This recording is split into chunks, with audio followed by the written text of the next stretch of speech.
All right, let's get after it. We're both trying to pull and tug at it. Oh, boy, when did I say that? Kyle Whittingham will make the college football playoff within 2 seasons at Michigan. Stability, toughness, but also a winner. 5 10-plus win seasons over the last 10 full years of college football, multiple Pac-12 titles. Can he finish 3rd or 4th in the Big Ten? I expect him to. I do too. I don't think that's an overreaction. You know, you're going to sit there and say he's going to win the Big Ten championship. Maybe that would be an overreaction. But the way the playoff is, where the Big Ten's going to get 3 or 4 teams in, it might even be expanded by the good point. This 2-year window as well. So I don't think that's an overreaction. I think that would be something that Michigan fans should hope and expect. I mean, it's not an overreaction, and his job might be on the line if he doesn't do it. I mean, you're talking about Bryce Underwood being in his junior season, right? And yes. They get the Ohio State game at home in his second season, yeah. Exactly. And like you said, 3rd or 4th in the conference. And, you know, I think by that point, he should be hopefully competing with Ohio State. Yes. I mean, there's so much unknown with rosters that far down the line. It's not that hard to make the playoff. Shouldn't be. Not at a place like Michigan. No. I'm with the Mafia. Derrick Henry is a top 5 running back ever. 31 years old, and he's not slowing down. 200 yards and 4 touchdowns on Saturday night. He has the 4th most touchdowns in NFL history. Of the players with at least 10,000 rushing yards, only Barry and Jim Brown have a higher yards per carry. King Henry, top 5. I know Stoneham. It's a little overreaction in my mind. I mean, look, he's great. But to me, if you're picking 5, and I know though some of the stats don't add up, it is Jim Brown, it's Barry, it's Walter Payton, it's Eric Dickerson, and the Juice. O.J. Simpson, people forget how great he was. This is an overreaction, and it's a barely for me right now, because I think the Mount Rushmore is extremely easy. It's Barry, it's Emmett. Emmett gets so disrespected in this city, it's a joke. Emmitt Smith was a great running back. Barry was better, okay? But Emmett was great. I don't know how you don't put the all-time leading rusher in the top 4. You got Brown, and then I think Peyton. I think it's a clear-cut 4, and then you get the 5. Who's 5? And right now, I think there's 3 guys in the category. It's Derrick Henry, it's Adrian Peterson, and it's LaDainian Tomlinson.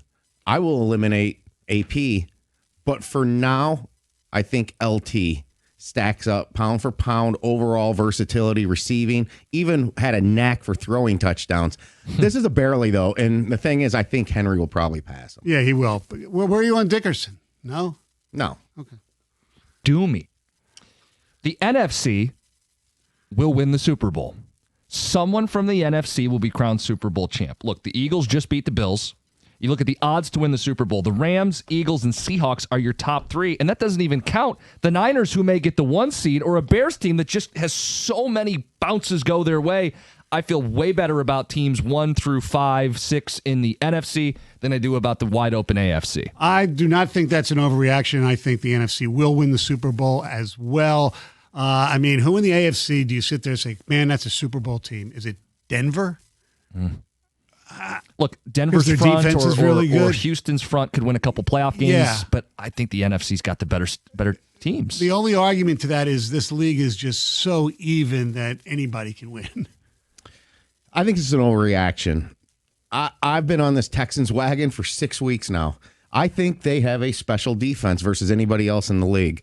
They're allowing only 16.5 points per game. That's 1.5 points better than any other team. That's under 17 points. That's under 3 scores a game.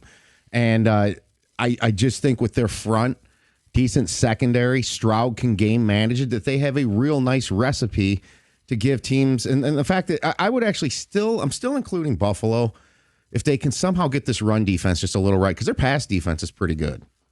Grit. The Niners will be the 1 seed in the NFC. Look, they're 1 win away from doing it. People might not realize this. They've won 6 straight. 5 of them are discos. Seattle next week, they are favored. I expect them to be the 1 seed. They're at home. I agree. That is not an overreaction. San Francisco, Purdy's playing out of his mind right now. Yeah, this is not an overreaction. This is the easiest one on the sheet. Yes. I mean, I think they win this home game, and it's going to be interesting to see with them because they would host the Super Bowl if they can run the table. Exactly. They don't. And look, I just don't think their defense can hold up when it gets to the playoffs. Defense wins in the playoffs. The Tampa Bay Buccaneers should fire Todd Bowles, and the Lions should hire him. First things first, look, they've lost 7 of their last 8 games. In the month of December, they've lost to the Saints, Falcons, Dolphins, and Panthers. They are on a nosedive.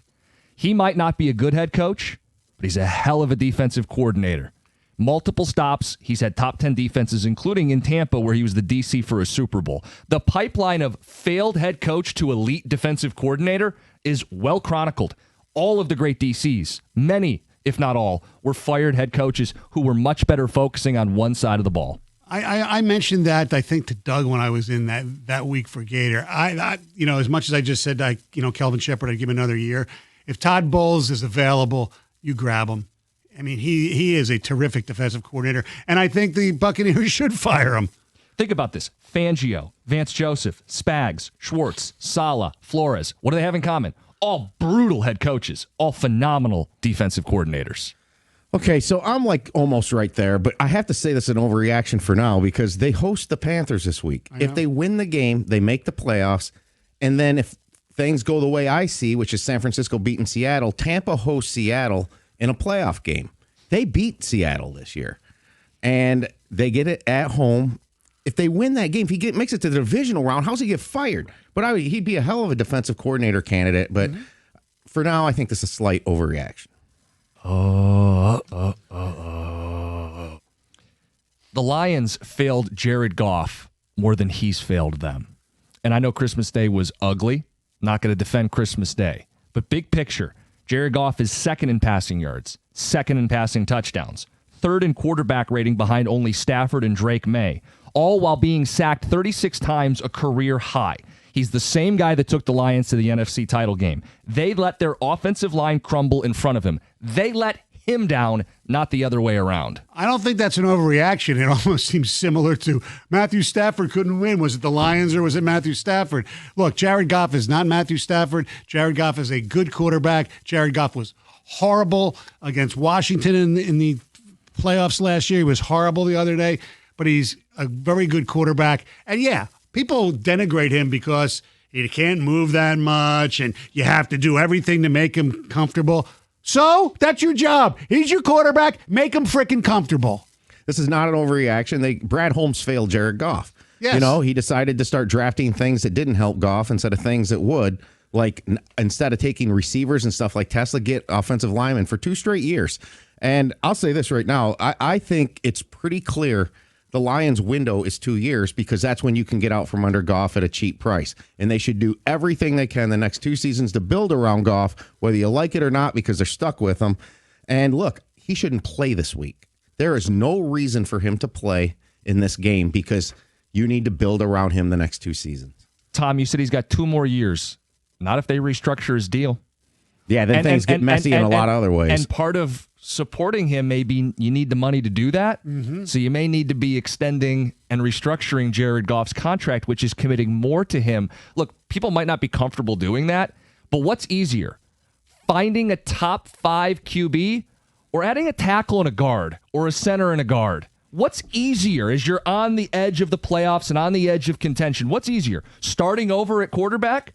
Or actually holding up your end of the bargain and putting an offensive line together. And you might have to find a tackle, too, depending on what Taylor Decker does. Exactly. To me, it's completely about the next 2 seasons. You commit to trying to win with Goff instead of restructuring and then paying the price for that down the road. It says, Mew, the 7th playoff team was a mistake. Look, the wild cards are already decided. And look, I think this is the 2nd year in a row we go to the final week of the season, and there's no drama of who's going to get in the wild card. You got a couple divisional games up for grabs. You could have just done those this last week. Yeah. Stoney, if they kept it at 6, you would have legit drama about, are the Packers going to get in? Are the Bills going to get in? They're the 7 seed right now. There's way more drama if we made it 1 through 6 instead of 1 through 7. That's true, but I have no problem with it the way it is. I think that's an overreaction. And, you know, whether it's 2 years or whatever in a row like this, I like having it the way it is right now because I think this way you definitely give a team an advantage with a bye. Yeah, I think this is a huge overreaction. 5 of the 6 wildcard teams have 11 wins. 11-win teams should make the playoffs. And if the Packers win this week, every single team has at least 10 wins. We used to see 9 and 7 teams, and I know you got the extra game and stuff, but to me, and I also love the value of getting just the 1 seed. I hated that the 2 seed got the bye. I want to keep it this way, and where only 1 team gets a bye. Those are your overreact gyms. It's 97.1